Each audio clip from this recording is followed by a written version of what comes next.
पुण्यातील गणेशोत्सवामधलं प्रमुख आकर्षण असतं ते म्हणजे श्रीमंत दगडूशेठ हलवाई गणपती मंदिराचं सजावट मंदिर।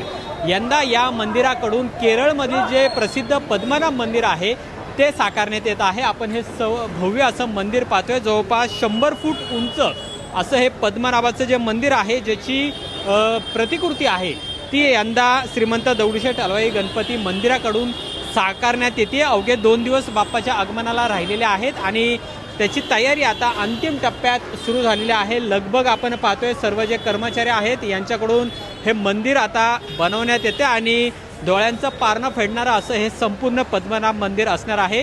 आपल्यासोबत मंडळाचे सरचिटणीस आहेत।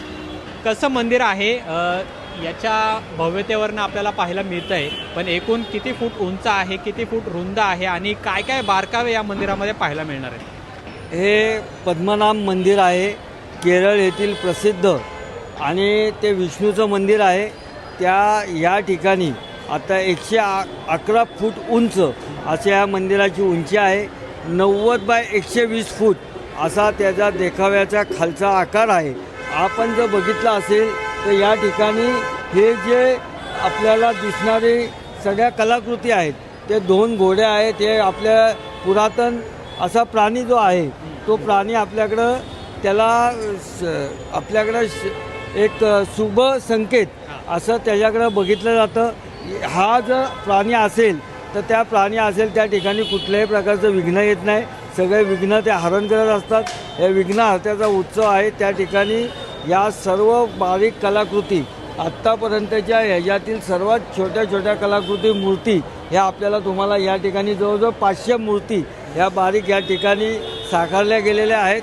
खूप पाहतोय की डोळ्यांचं पारणं फेडणारं असं हे पद्मनाभ मंदिर आहे ते यंदा साकारण्यात येते आणि जवळपास जसं सांगितलं की 111 फूट उंच हे भव्य असं मंदिर आपल्याला पाहायला मिळते। समोर आपण पाहतोय शिवपार्वतींचे जी प्रतिकृती आहे ती सुद्धा या ठिकाणी साकारण्यात आलेली आहे आणि या मध्यभागी बरोबर श्रीमंत दगडूशेठ हलवाई गणपती बाप्पा हे विराजमान होणार आहेत आणि त्यामुळे कोट्यावधी भाविकांना ज्याची आस लागलेली आहे तो यंदाचा श्रीमंत दगडूशेठ हलवाई गणपती बाप्पा या प्रसिद्ध अशा आणि भव्य अशा पद्मनाभ मंदिरामध्ये विराजमान होणार आहेत। अमोल धर्माधिकारी, लोकशाही मराठी, पुणे। गणेशोत्सवानिमित्त यवतमाळच्या बाजारपेठा सजल्या। ग्राहकांचा